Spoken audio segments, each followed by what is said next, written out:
So hello friend, এসে গেছে আজকে একটা ধামাকাদার ব্লগ নিয়ে। সো থাম্বনেল আর ক্যাপশন দেখে তোমরা অবশ্যই বুঝতে পেরেছো যে কী নিয়ে আজকে ব্লগটা শুরু হতে চলে। এটা আমার লাইফের সবথেকে বড় পাওনা, একটা ছোট স্বপ্ন পূরণ করলাম। সো ঠিকই দেখছো যে এই গাড়িগুলো আমি দেখতে গিয়েছিলাম একটা শোরুমে, সেকেন্ড হ্যান্ড কার। লাইফে একটা সেকেন্ড হ্যান্ড কারের আমার খুব দরকার ছিল আর স্বপ্নও ছিল। তো এই স্বপ্নটা আজকে পূরণ করতে যাচ্ছি।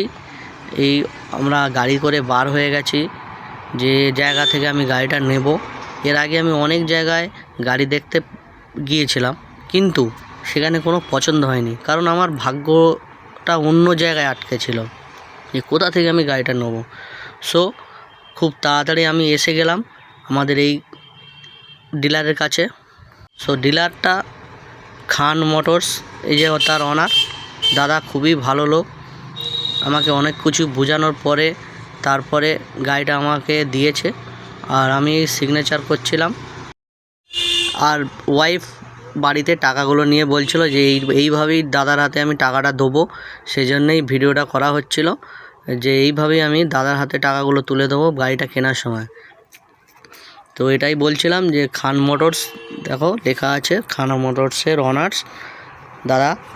আর যখন সিগনেচার করছিলাম তার মধ্যেই ওয়াইফ দেখাচ্ছিল যে এই গাড়িটা নেবো, কিন্তু এই গাড়িটা আমরা কিনিনি অবশ্যই। লাল গাড়িটা আমরা কিনিনি, গাড়ি কিনেছি এই গাড়িটা, এই 4 চাকাটা আমরা কিনেছি।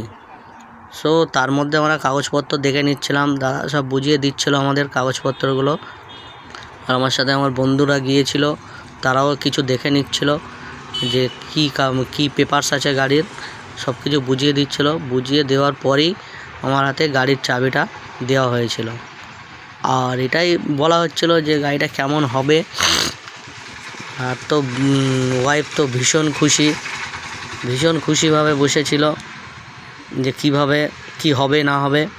আর আমার এটা মেয়ে তো ভাবছে কখন গাড়িতে উঠবো, 4 চাকায় বসবো, খুব চিন্তায় আছে একটা ক্যাডবেরি হাতে নিয়ে। সো ফাইনালি আমাদের হাতে গাড়িটা দেওয়া হলো।